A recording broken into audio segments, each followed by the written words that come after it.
She's back again. And I just want to say, ooh,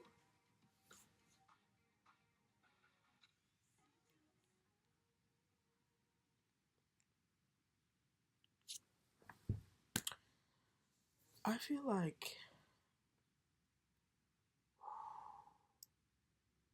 again, stream of consciousness very raw here, but the South Sudanese people, the Nilotic people, whether you find yourself in South Sudan, Uganda, Congo, Ethiopia, Kenya, Sudan, Chad, come to the front. um, I feel like South Sudanese people are being exploited. This idea of like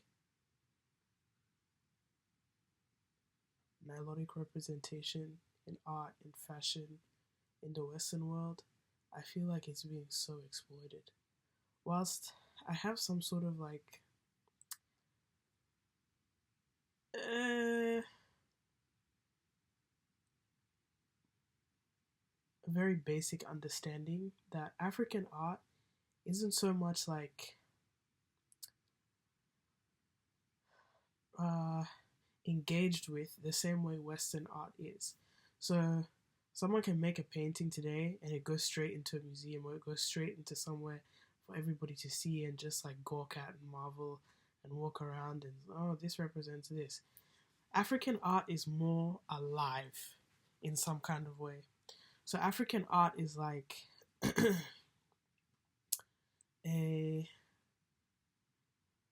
a dance that people actually perform here and now, a song that people actually sing here and now and in ceremony, clothes that people actually wear for a specific purpose, not just for couture or I don't know, like it's not so much like locked away in a glass cage away from people. Art belongs to the people, lives in with the people, is alive with the people.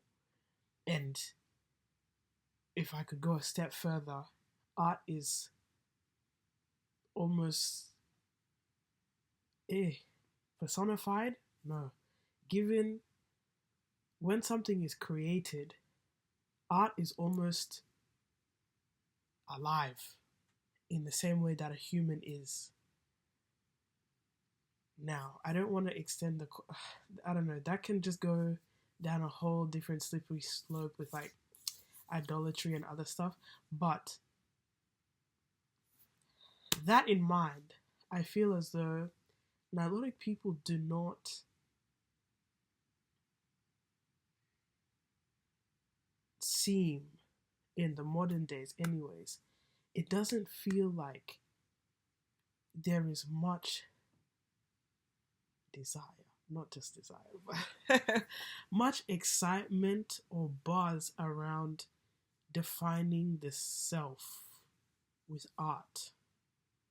You know, whether that is whatever medium that might be in painting, not painting, but like fashion, sculpture, music. Whilst it's there, it feels like in the Nilotic culture, it's a little bit static, a little bit static, and not so much prioritized. Because, forgive me if this sounds wrong, but art seems like one of the conduits for cultural continuity. So like Nilotic people, wherever you may find yourself, create, create, create, create.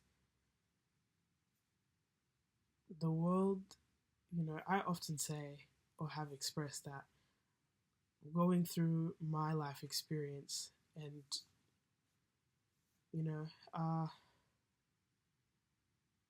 just making my way around the world, around life, I often feel like everywhere is like a really scary house of mirrors, but I can't see my reflection. And I'm just spinning and spinning and spinning. And it's like, do I go forwards? Do I go backwards? I don't know where I started. I don't know where I finished. I feel like I'm in a house of mirrors and I can't see my reflection. It is up to you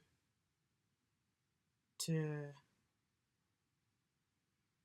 I'm going so off of this metaphor now, but paint yourself in, write yourself in, draw yourself in, sing yourself into existence. Especially when you are a Nilotic girl. So